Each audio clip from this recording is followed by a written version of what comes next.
Now, this, ladies and gentlemen, is without a doubt the best New England IPA that I have brewed so far. And that is down in no small part to the awesome Cryo Hop products from Yakima Chief that have gone into this beer. So if you want to know a little bit more about Cryo Hops and how you can use them in these sorts of hazy IPA styles, then stick around for the rest of the video.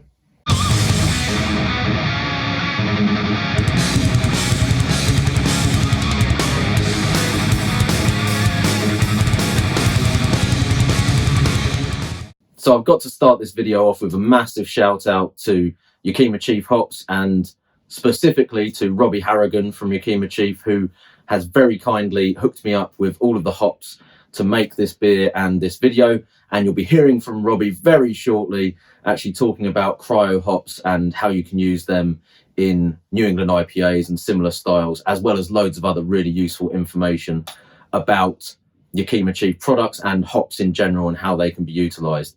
So this video is going to be a bit of a long one because I've included a video chat that I did with Robbie, which we're going to get straight into now. And then I will follow that up with some more information specifically about the beer that I've brewed here, including the recipe and so on and so forth. And obviously a bit of a tasting at the end, but spoiler alert, it's pretty fucking good. So stick around for the end. But let's rewind a bit first of all and go back to a conversation that I had with Robbie before I brewed the beer, where we talked about how to utilize Yakima Chief hops and cryo hops in particular in these sorts of beers to get the best usage out of them, and a load of other interesting stuff that went along with that. So yeah, cut to Zoom.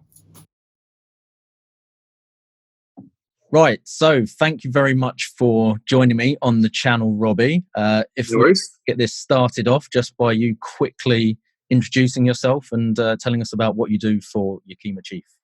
Yeah, no worries. So yeah, firstly, thanks for having me again. Nice to join you on the podcast a few weeks ago. My name is Robbie Harrigan and I work for Yakima Chief Hops here in Europe, and I head up our homebrew division, which is something pretty new for us here in Europe. We've been supplying homebrewers with our own hops in the US for a good number of years now, but joined the company last year to oversee the similar project here in Europe. So thanks for having me. No problem at all. So thank you very much, first of all, for effectively sponsoring this video by sending me loads of free stuff. I guess the best place to start is when we're talking about cryo hops, kind of what are those and what are the benefits for using those in kind of New England IPA brewing specifically? Yeah, so firstly, no worries. So cryo hops are essentially a concentrated lupulin hop pellet. It's a product that is unique to Yakima Chief. It's one that we recently just achieved the patent for, which is super exciting. It means we can share a bit more information, talk a bit more freely about those products. And essentially, it was a product that was designed to capture as much of the hop aroma as possible into a hop pellet. We grow these amazing premium quality hops in the US, and we wanted to encapsulate as much of that quality in terms of aroma and flavor into a finished product. So it's a relatively simple process in essence. In actuality, it's obviously quite a complex process, but essentially, as you can imagine, the word cryo means there's cold temperatures involved, and we take the kiln dried hops and we freeze them down to very low temperatures, which makes the hops very brittle. We then separate them through a mechanical sieve, which breaks the cones apart. We can then separate the sort of vegetable or bract material away from the resin and lupulin material, which is obviously the stuff we all want to get at and the stuff that makes our beers hoppy and delicious. So that lupulin is then captured and is then processed into a finished enriched hop pellet. So it's still a fairly new product. It was first brought out in sort of 2015, 2016. So been on the market for 5 or 6 years now. Brewers love them. So going on to New England IPAs, we've got some home brewers and commercial brewers alike dosing hops at, crazy high addition rates. We can see sort of 20, 30, maybe even 40 grams per litre. The fact these hops are concentrated means you effectively dose half as much into either the whirlpool side of the brew house or the fermentation cold side. So it means you're not overloading your beer or your wort stream with lots of vegetable material, which has lots of benefits, really. Yeah, so straight away, there's a few things that kind of brings to mind in terms of some of the issues that you can encounter when you are brewing New England IPAs, in terms of trying to balance getting that maximum hop flavour out of it, but without introducing maybe too much of the kind of vegetal or grassy flavours. And is that kind of one of the main benefits from? Yeah, absolutely. So the fact that the majority of that vegetable material is removed means you're dosing a purer product, one that's more pure in terms of aroma and flavour. And the fact you can dose at essentially half the rates means the actual physical vegetable material that you're putting into a beer or wort stream is reduced. So, potential for those kind of vegetal or grassy, greeny flavours is vastly reduced. So, and as a benefit, because you're putting less vegetable material in, you've got less in there to soak up any beer. So you can essentially get more beer at the end, which is great. If it could be 4 or 5 bottles at homebrew level, it could be tens of thousands of hectolitres a year at a large commercial level. So that's almost a freebie, we see it as, in that the aroma and flavour is certainly not reduced, and in many cases is even better. So, and you get more beer at the end of it. So, so many benefits to it, really. So I guess that flavour from the kind of hop oils and stuff, would you say is maybe a little bit more cleaner or more distinct, because you're not getting the vegetal flavours in combination with it, even if they're not overpowering the beer or creating an off flavour? I guess there's still a kind of cleaner taste from it as well, maybe. Is that absolutely? Yeah, I guess it's more of an essence of the hop itself, in terms of the characteristics and the profile of that variety. We do actually say, I'm sure as throughout this video we'll look at dosage rates and things like that. In-house, we do recommend that you do retain a certain proportion of T90 just to retain a little bit of that green grassy aroma.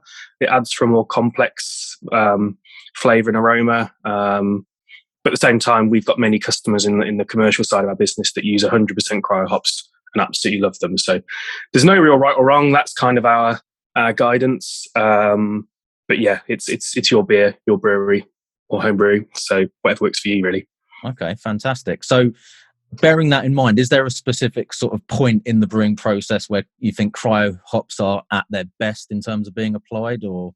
100%. So late on, one of the, I guess, side effects of the cryo process is you're concentrating everything. So that's the essential oils, the volatile oils, the aromatic oils, but also the alpha acids. So many of our high aroma varieties, such as Citra, Simcoe, Sabro, you'll see an alpha acid content of above 20%, which you'd think they're perfect for bittering. But as you know, if you're adding aroma hops at the start of the boil, all you're going to do is you're going to send that straight out of your chimney pipe and into the atmosphere. And these hops were developed all for aroma, all about capturing aroma. So we would say no earlier than 5 minutes before the end of the boil. Whirlpool especially, they're super effective. And then onto the cold side of things, either an active fermentation dry hop or a post-fermentation dry hop is really where you're going to extract the best of those. There's definitely going to be some cheaper options for bittering hops as well, if you're looking for absolutely, yeah. I mean, bitterness is essentially bitterness. And we're talking about a New England IPA, we're not looking for huge levels of bitterness anyway. So, if you've got a generic bittering hop in your freezer, a Columbus, a Warrior, something like that, you're not looking for a massive IBU contribution. So we wouldn't say waste some Cryo Simcoe or Cryo Idaho 7 on a bittering edition for sure. I guess when we're talking about those kind of like green vegetal flavours coming from the hops, certainly in my experience, it would tend to be from the dry hopping where that becomes an issue as well, as opposed to during the whirlpool or in the kettle editions. For me anyway, depending on hop varieties and the stuff used. So is that another reason why, sort of later dry hopping and stuff is maybe a better time to essentially?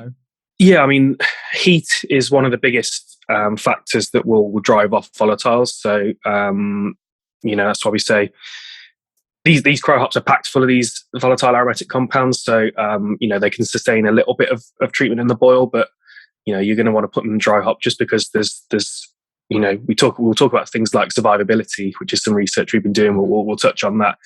You really want to load them in as late as possible to give those compounds the best chance of surviving, essentially, into your finished beer.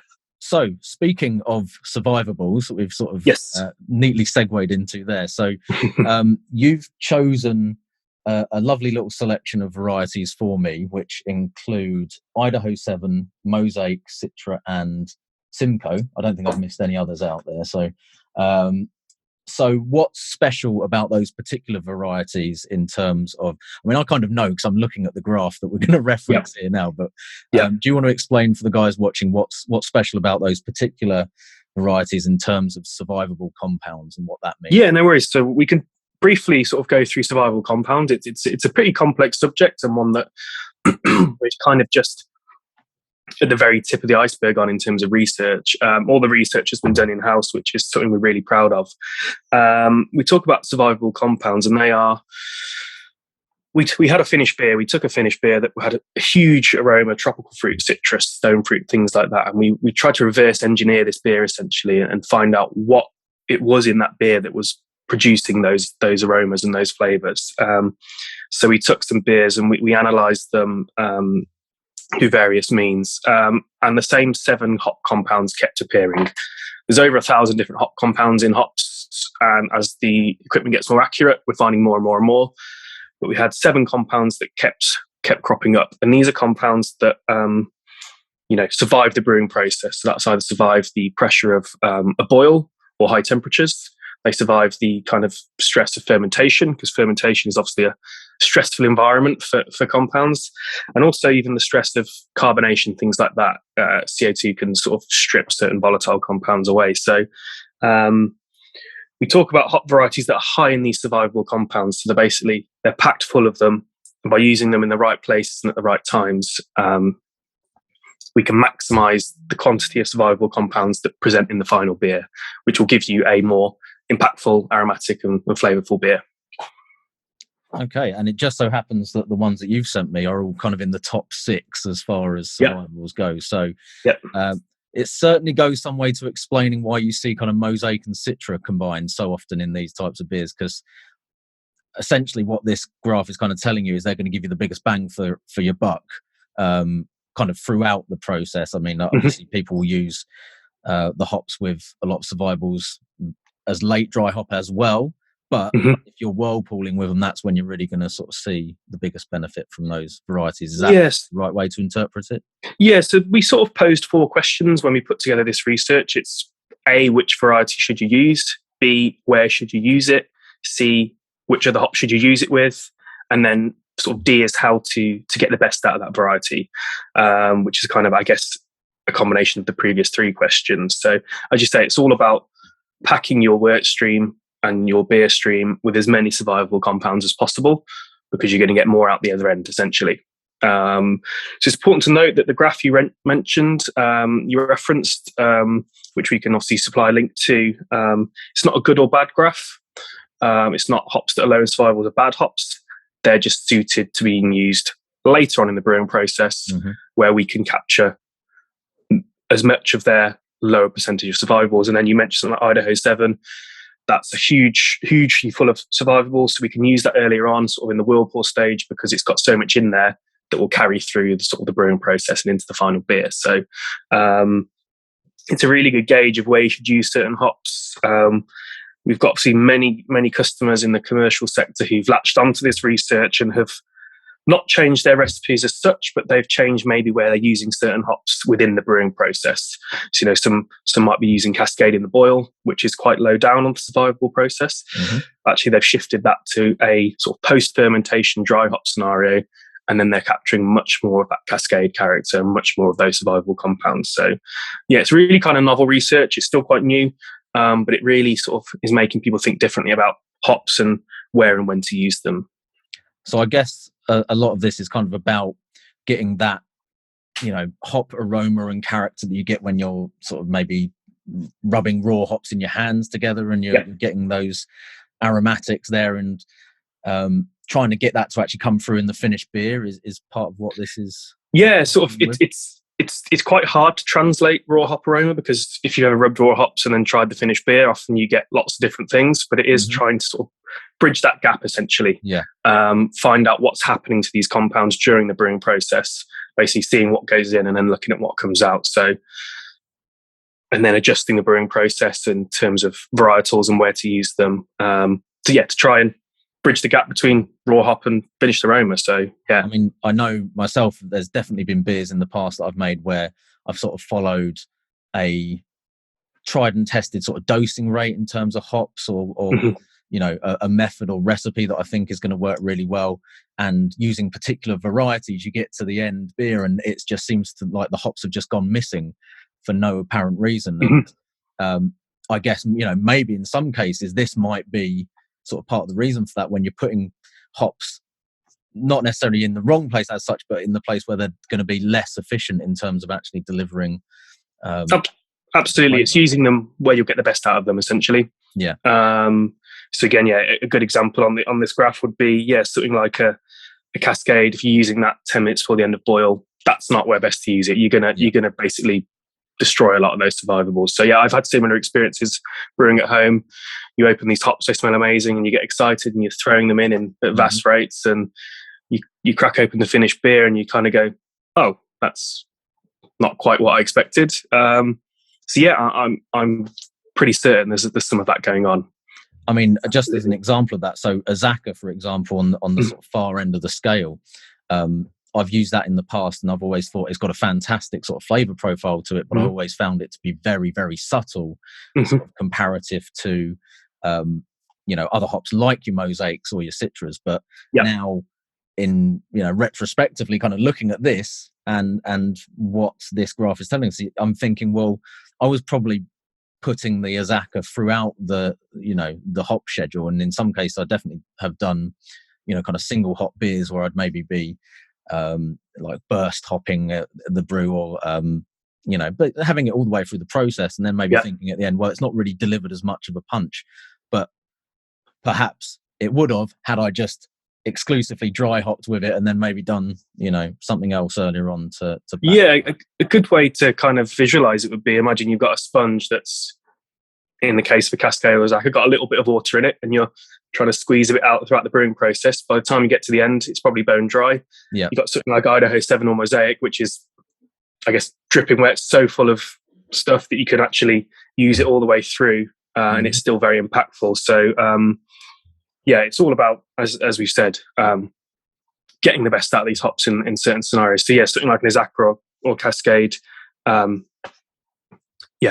they're way better suited for later on in the brewing process. Yeah. Does this correlate at all to the kind of total oil content for the hops, or is it just the particular oils that they contain? Or so they're not all of these are hop oils. Some of these are esters. Some of these are alcohols. Some of these are thiols, those sulfur compounds. Yeah. So it's not as simple as just looking at hops and going, the ones with the really high oil content are going to be towards the top, or anything like that. Potentially, yeah. I mean, generally a high oil content is usually a good indication that there's lots of good stuff in there. It's going to help, I guess, but it's certainly going to help. The whole story sort of thing. Yeah, there's a lot more sort of, I guess, deep science in behind this. But yeah, you look at something like a Citra or a Stabro that might have an oil content of 3 mil. You know it's going to do some good work for you. But you might look at something like a Perle or something from Germany, which has got a relatively low oil content. You just know it's not going to be as impactful. And generally, US hops have these high oil contents, which is why they're so impactful. So, okay, great. So, and again, I will put a link to the document that we're kind of discussing at this point in the description for this video. Okay, so I guess the culmination of the Survivables research is partly what led to the creation of the Cryo Pop Blend, which is right up at the top end of that chart. So what can you tell us about Cryo Pop and where that can be used, or what the sort of benefits of that blend actually are? Yep, sure. So obviously I can see you've been reading the handbook, which is good. Very much so. I've got to do my research. Yeah, absolutely. So as you mentioned, this research kind of culminated in you know, finding these compounds and identifying these compounds, and then we worked on producing a blend of hops that was, we call it a supercharged blend, which is, you know, really packed full of these compounds and is a really impactful product. So you may have seen or heard about a product called Cryo Pop, which is a blend that is super impactful, and again is loaded with survival compounds. So you know, is one that we recommend for use in any sort of hoppy beer style. But the idea is that it will simply boost the levels of these survivable compounds and present you with a more impactful beer at the back end, really. So we've I don't know the recipe before anyone asks in the comments, or I know it's touched upon in the podcast.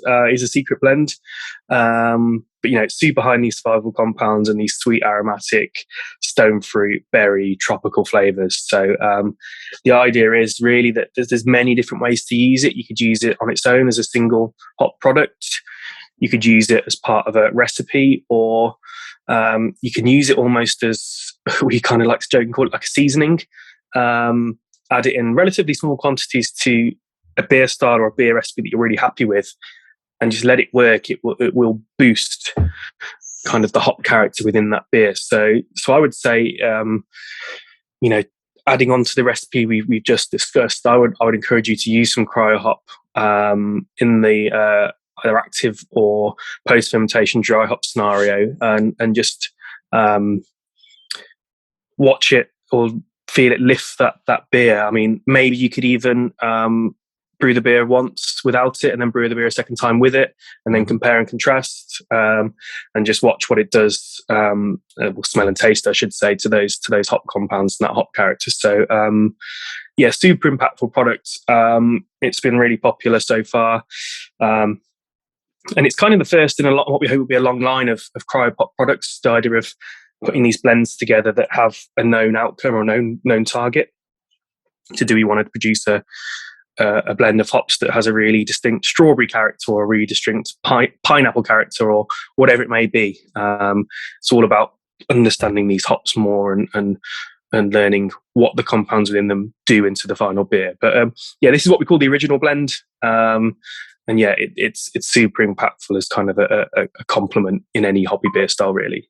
So you can treat it kind of like a hop enhancer in a way, and just drop it into the mix of your dry hops or whirlpool hops or whatever, and then it's going to sort of amplify the rest of it up, maybe. Or amplify is a great word.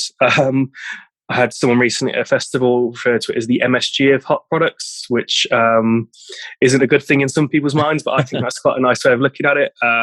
It has that kind of power to just amplify and elevate hop flavour and aroma. And that comes back to your seasoning analogy quite nicely as well, doesn't it? Exactly that, yeah.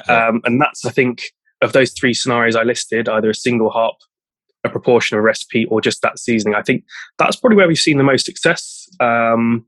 In terms of people using the product and adapting the product, sort of taking the product on. So, it's a very diverse product, very sort of impactful product. So, anywhere you're adding large proportions of the hops, supplement in some Cryo Pop and kind of let it do its work, I guess. So, there's great. So that little sample bag that I've got would be a good option to sort of chuck in as part of the mix for the active dry hop, for example. Yeah, get it in there, for sure. Awesome. Yeah. Just to move on from the survivables, so there is a lot of mention in the booklet as well about sort of active fermentation dry hopping and post-fermentation dry hopping. So obviously we're talking about the kind of two-stage or double dry hopped approach to brewing beers. Now, I've not done a huge amount of that myself when I've been brewing kind of hazy IPAs in the past. But what would your sort of thoughts on what the benefits of doing that are? And again, coming back to sort of using the Cryo Hop specifically, what's the bonuses from doing it that way? So it's basically all about loading that work stream with as many of these compounds as possible before the battle of fermentation. Yes, you've got the battle of the boil or the whirlpool, you've got the battle of fermentation and the battle of, say, packaging and carbonation. So, you want to load those hops in at whirlpool, sort of mitigate any losses through heat, and then same again, just at the start of fermentation or at the height of active fermentation, load some more in there because fermentation will remove some of those. And then again, post fermentation, keep loading them in there so all your finished beer is got as many of these compounds in as possible. So think of these compounds as going to battle with the beer, I guess. Either oxygen ingress or temperature or anything like that will do their best to remove some of these compounds. So you want to give the beer its best possible chance by loading it with these compounds. So Yes, active fermentation. We also can then look into the topic of biotransformation, which is obviously a whole world and a whole other topic in and of itself. But again, you're loading those raw materials in there, to kind of mitigate the effects of fermentation, but also give the yeast more compounds to work with and biotransform, so to speak. So, have YCH done any research specifically into biotransformation at all, or anything in the pipeline on that front? I'm sure it's on the radar, yeah, because it is one of the hot topics at the moment. And as some of these, there's a lot of work being done in the yeast world on special yeast strains that can maximise biotransformation, other products that can be added to kind of boost that as well. As I say, we're at a real kind of, the door's just been cracked open really into biotransformation, and it's pretty deep science. But yeah, it's biotransformation involves really two things: hops and yeast, right? So as a hops producer, we want to know more about this kind of thing. So I've no doubt it's on our radar. Okay, awesome. So just in terms of actually the process for 2-stage or double dry hopping, what would you personally kind of recommend on that front? What would your process? So thinking about dosing rates, temperatures, timings, how would you approach that generally? So for temperature, I mean, you've got a standard ale fermentation. You've probably been, using a yeast strain that is more, different yeast strains are more prone to biotransformation than others. I think you've mentioned that for this beer, you're using London Ale 3, which is a good option. That shows good sort of biotransformation properties. So yeah, temperature, you're going to want to be within the boundary of the fermentation temperature, so you don't slow that down or affect that in any way. So you're looking at 20 to 22 degrees, something like that, or a little bit cooler, if that's your preference. Dosage rates, as we mentioned with cryo hops, we're looking at about 50% by weight of a T90 hop pellet edition. So this is a horribly vague answer, but how long is a piece of string really? We've got some customers who are quite cautious and get great results. We've got some who throw the proverbial kitchen sink at the beer, and they're delighted with it. I would say for something like this, if you were dosing at 20 G per litre with T90, then bring that down to sort of 8 to 10 grams per litre with cryo, and you should see really positive results. And again, your mileage may vary, so tweak that as and when to your requirements. But I think 10 grams per litre is a solid starting point. Okay. And would you say to be hitting the beer with that as soon as you're sort of at high Krausen, or leave it a little bit later in? Generally speaking, I would personally. But I know some people who will then run their wort through the chiller, put the hops in the FV, and then run the chilled wort onto the hops, so that the hops kind of get mixed in as fermentation kicks off. Right from the start then. Right from the start, but then you run into sort of issues on contact times. You've got a particularly sluggish fermentation. For me, I wouldn't want the hops in contact with the beer for more than 5 days, really. Again, the cryo hops, you can get away with more because there's less vegetable matter in there, to sort of less of those vegetable and grassy notes to be extracted. But I would agree with you and say when the beer's at height of fermentation, high Krausen, I would get them in there. When there's sort of maximum yeast activity, yeah. So that additional contact time is a good reason to focus on using cryo hops in this instance, as opposed to your standard T90s. I would say so for sure, yeah. Okay, cool. So then if we get on to the second stage of the dry hop, I mean, most people will have their own sort of process or method for this. I would, typically basically wait until I've hit terminal gravity and then chill down a little bit to somewhere between 12, 14 degrees and dry hop for maybe a couple of days and then cold crash straight after that. So do you have any different methods on that front? Or? Yeah, I mean, whenever I give sort of talks and presentations, I always sort of make a comment that you could ask every brewer in the room what their dry hop process is, and you're probably going to get a different answer. What's worked well for me in the past is do a forced ferment. So take a portion of your wort out, put it somewhere hot like an airing cupboard or on a radiator, and just work out what your terminal gravity is going to be. If you know it's going to finish at 1010, then you know sort of where you're aiming. And I would probably add my second dry hop portion 2 points above that terminal gravity. Many reasons is you've still got some yeast activity there, which will help get those hops into suspension. Also, any potential the hop creep is not removed, but is somehow reduced, because any enzymatic activity or that results in the release of glucose. There's still some yeast activity there to uptake that.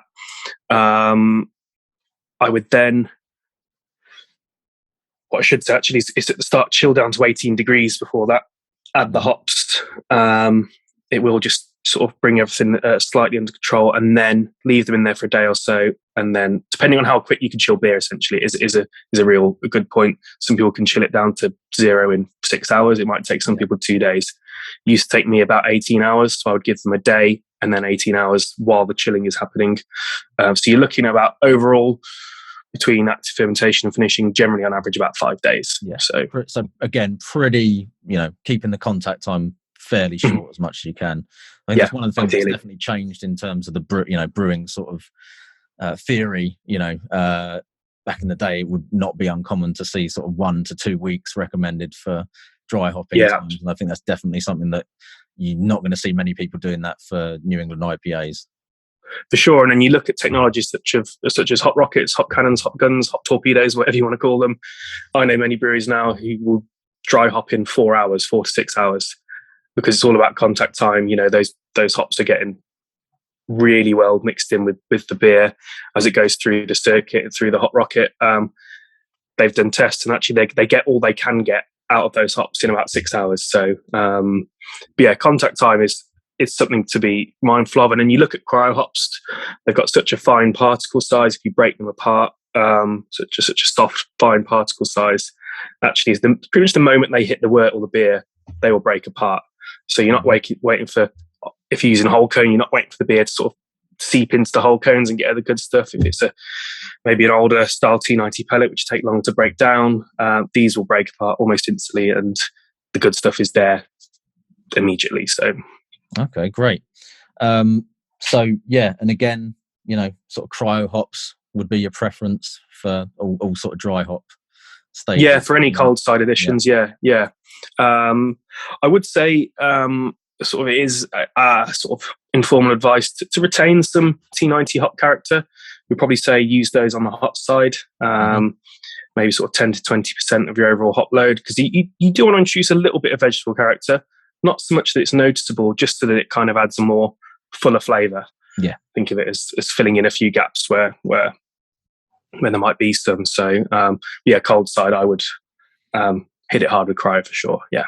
Okay, great. So that kind of brings us on to the actual recipe for this beer that I'm going to be making. And as I said to you before, I've got the sort of outline for it in terms of the malt bill and everything else that's going on there. So really, it's just talking about the hop schedule. So looking at the hops that you've sent me, so we've got the Idaho 7, Mosaic, Citra, and Simcoe. What is the hop schedule that you had in mind when you put together this goodie bag for me? So for me, it's all about sort of hop combinations. Mosaic and Citra are, probably the most famous hop couple in the world. I've seen it in a couple of beers before. Yeah, one or two, I think. Yeah, one or two.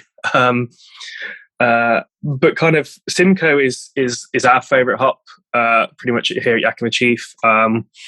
It's been around for over 20 years now, and it's still as popular as ever. It's still growing in popularity. I think it's in a lot of cases, some people see it as sort of a pine bomb, a resin bomb. But actually, the more we learn about the hop, the more we learn how to process it and how to grow it. It's got some real value in terms of those tropical fruit and citrus flavors. Actually, we'll bring those to the surface. So, kind of hot side additions, I would look at. Again, we look at this Survival's graph. It's so high up on there. Simcoe is pretty high up on there as well. And then we look at, there's another page on the Survivals thing about using hops as blends. It's all about looking at this breakdown of survival compounds, and what you don't want to do is doubling up on hops that but essentially have the same characteristics. For me, beer should be all about a certain degree of complexity, and using different hop varieties that complement one another, rather than kind of looking at hops. There's an example here of using laurel hops and crystal hops. Both have a really high proportion of linalool, and using those at the same time, you're hitting the beer twice with the same thing. Whereas laurel and talus is a much more dynamic combination, is the example here in this handbook. So if you look at Idaho 7 and Simcoe, there are some similarities, but Simcoe has a sort of really nice methyl geronate compound, which is quite a floral, rose-like compound, and Idaho 7 has a really nice linalool content, which is quite citrusy, quite fruity. So it's all about layering up. And then Mosaic and Citra again are relatively similar again, but then Mosaic's got what we call 3MH, which is a nice pink grapefruit character in there as well. So Citra's got more of those floral, limey things going on. So and amongst between all four, there's obviously tons of tropical fruit, which suits the NEIPA style down to the ground. So in terms of where I was thinking of, I think I've sent you there some Idaho 7 Cryo, some Simcoe Type 90 to use those in the whirlpool, and then some Mosaic and Citra Cryo in the first dry hop, and then finish it off with some Idaho 7s and Simcoe Cryo, I think was the recipe I had in mind. Yeah. Okay, great. So I will kind of put that combination of hops into Brewfather, and obviously that will be going up on the screen during this video as well for the benefit of the people watching it. So we won't go through, gram by gram exactly what we're doing here, but essentially, as you were talking about before, in terms of keeping some of the T90 character, we're going to keep those hops on the hot side in terms of whirlpooling, and then we're obviously going to be loading up with the cryo hops in our first and second stage dry hopping afterwards. Perfect. Awesome. Sounds great. And Idaho 7 seems to be one of those that is getting used a lot in these sort of beers nowadays. Yeah, it's so impactful that it's working really well. Is a sort of whirlpool hop to kind of fill in the gaps, I guess, for other varieties maybe. Absolutely, and it works so well with many other varieties as well. It kind of really puts down a nice foundation for the varieties to be showcased upon. It does a lot of heavy lifting, we found, in these kind of beer styles. But then equally, we've seen it used in the West Coast styles as well. So one thing I did mention earlier was cryo hops, almost seem tailor-made for New England IPAs, hazy styles, juicy styles, but can also be used equally as effectively in West Coast styles, or even a Pilsner where you're looking for a really light hop addition or hop load, to minimize any haze or anything like that. Impactful across multiple beer styles, really. But as you can imagine, good point. Actually, I hadn't even thought about that you can get more out of a smaller quantity of hops where you're wanting to absolutely maybe keep a crystal clear beer or have a nice West Coast with a nice clarity to it, rather than the haziness that seems to creep into a lot of beers nowadays. Yeah, absolutely. So again, we've got many customers across the globe, obviously, especially on the West Coast side of America, who are using cryo hops in those traditional West Coast Cali styles. Great effect. So excellent. And I guess we should just quickly point out sort of where people can acquire some of these Yakima Chief cryo hops from, and the normal range of T90s as well. So where can they access those hops at the moment? Yeah, so at the moment we're working with the Homebrew Shop down in Aldershot in, I think, Hampshire way. Known these guys for a little while now, and they're really keen to work with us on those. So they've got a pretty comprehensive range of T90 and cryo from us. So the T90s in 50 gram bags and the cryos in 25 gram. We'd look back at that sort of 50% addition rate. And there should be a pretty comprehensive selection on there. So, if there's anything on there that maybe they don't stock and you want to try, reach out to them and, we'll see what we can do. Excellent. And you did mention, I think, on the podcast about a web shop that might be in the pipeline as well. So, lots of work being done there. We're looking, we got no sort of firm dates on that at the moment, but we're looking to offer you guys as many options as possible in terms of securing hops. So that's something to look out for in the future. Anyway, something to look out for, sure. Yeah, and if you see me at a festival or an event, feel free to go and hassle me and ask me for an update on that. But it's something we're working very closely on. Brilliant. Okay, great. Well, I think that is everything that I need for now. I've just got to go away and actually get around to brewing this beer. But perfect. Loads of useful information there. And obviously, again, thanks very much for providing the raw materials for, hopefully, fingers crossed, knocking out a really good NEIPA. So the pressure's on me now to do something good with it. Absolutely, yeah, absolutely, yeah. And I've done my bit. Assuming it is drinkable, I'll of course send some back to you as well for you to try out. Wonderful, sounds good. Okay, great. Well, thanks very much for joining us, Robbie, and hopefully we'll be able to work on some stuff together again at some point in the future. Sounds good. Thanks for having me. So I'm going to talk you through the recipe and some general guidance on brewing New England IPAs as we go through this brewing footage. The full Brewfather recipe is available via the link in the description if you want to check that out. But for now, let's just have a look at the water profile. So generally speaking, for this style, you want to go for a high chloride to sulfate ratio to enhance the kind of mouthfeel and that sort of soft hop profile that you get in New England IPAs. Another contributing factor to that sort of smooth body and mouthfeel is going to be the grist, obviously, and for me that means at least 25% made up by wheat and or oats in your grist. I think that's kind of personal preference as to the balance of those or whether you favour one over the other. For me, I went for about 15% wheat in this one and about 10% oats, which is what I like personally. Include a small amount of carapils and some honey malt as well, only about 100 grams of the honey malt. A lot of people will say to avoid using any crystal malts at all, but I think as long as you're looking at the fairly light coloured crystal malt, you can add a little bit of those in just to enhance the sort of sweetness and add a little bit more, again, kind of body and mouthfeel to the grist as well. The honey malt will also help a little bit with the colour, just to bring that up slightly. So I mash this beer at 68 degrees. A slightly higher mash temperature can help to just leave a little bit of that extra residual sweetness in there, which again can help to build the sort of body and mouthfeel of the beer.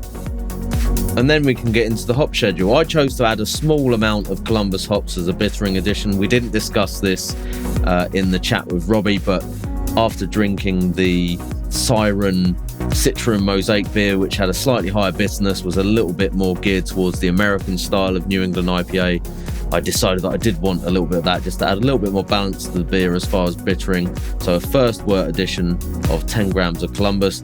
And then it was all Whirlpool and dry hops. So we had 50 grams each of Citra and Mosaic. These were T90 hops, Whirlpool for 20 minutes at 75 degrees, and a 25 gram addition of Cryo hops in that hop stand as well. For the first dry hop addition, which was added at high Krausen, we had 25 grams of Cryo Pop, 25 grams of Idaho 7 and 25 grams of Simcoe. And then for the final dry hop addition, we had 25 grams of Citra, 25 grams of Idaho 7 and 25 grams of Mosaic, which were in there for just a couple of days before we cold crashed and packaged the beer. So this was fermented with WHC saturated yeast. I used 2 packets of it. I think it's really important to make sure you have a good pitch rate when you are doing a double dry hop, especially when one is going in at active fermentation, because you want it to be finished up fairly quick. And this is the dry equivalent of London Ale Freeze, which is a really great yeast for this style of beer. And as we mentioned earlier, quite good as far as biotransformation characteristics. So I fermented this in the all-rounder, but it wasn't under any pressure initially. The first dry hop was added at high Krausen, as you can see, and then after it had reached terminal gravity a few days later, we added in the second dry hop, and then cold crashed after a day or two and packaged as soon as I possibly could after that. The most important thing during this whole process for me is maintaining as little contact time with air or oxygen as possible. So kegs were fully purged, used closed transfers, made sure that I was purging the headspace after any dry hop additions and that kind of stuff, and basically just making sure that the beer was not exposed to any additional oxygen at all once it was finished fermenting and transferred into the keg.